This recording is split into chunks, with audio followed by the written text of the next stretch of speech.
Hello guys! Welcome back! Ayan, maririnig nyo naman ulit yung aking boses na napakapangit at utal-utal magtagalog. Ayan.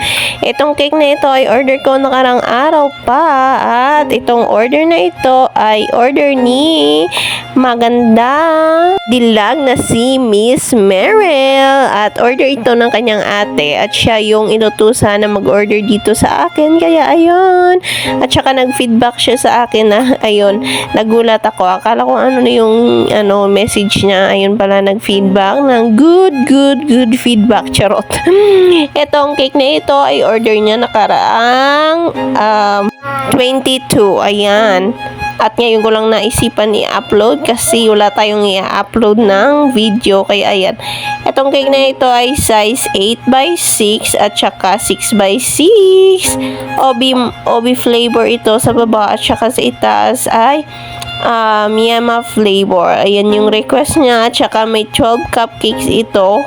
At saka may binigay ako na free 12 cupcakes din. Ang sabi niya yung cupcakes is Yema and OP na rin yung flavor. Kaya ayun, pinagbigyan natin si customers. Napakasaya ng aking puso kasi nag-feedback siya na masarap yung cake at saka hindi masyadong matamis at sakto lang at saka nagustuhan ng kanyang anak yung cake na ito at saka nasarapan sa icing natin. Ayun, diba?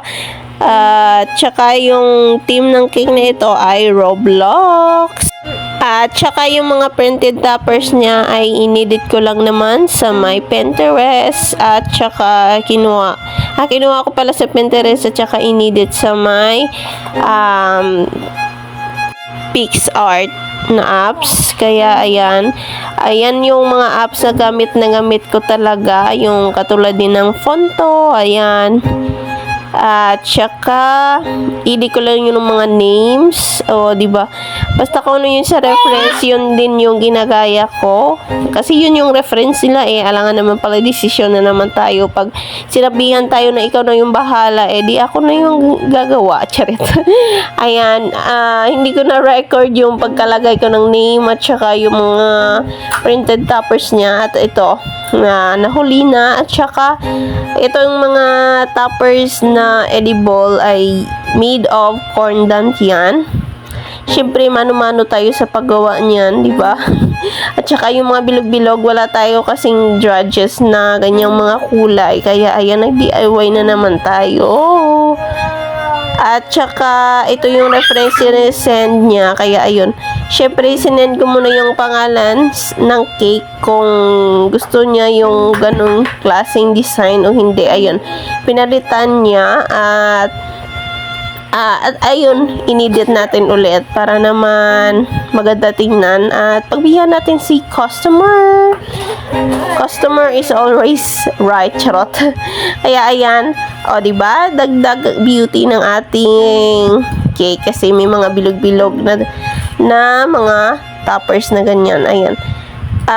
Mano-mano din tayo sa pagkat dito ng ating mga printed toppers.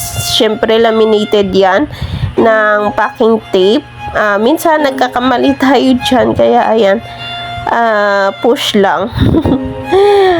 Basta magawa natin yung tamang design ng cake natin. Ayan.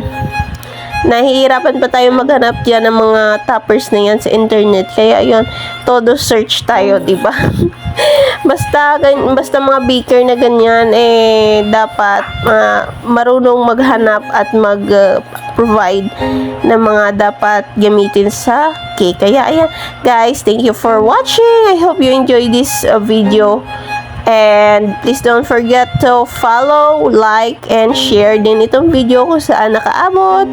Thank you. Bye-bye. Love you all, mga kiss lang po.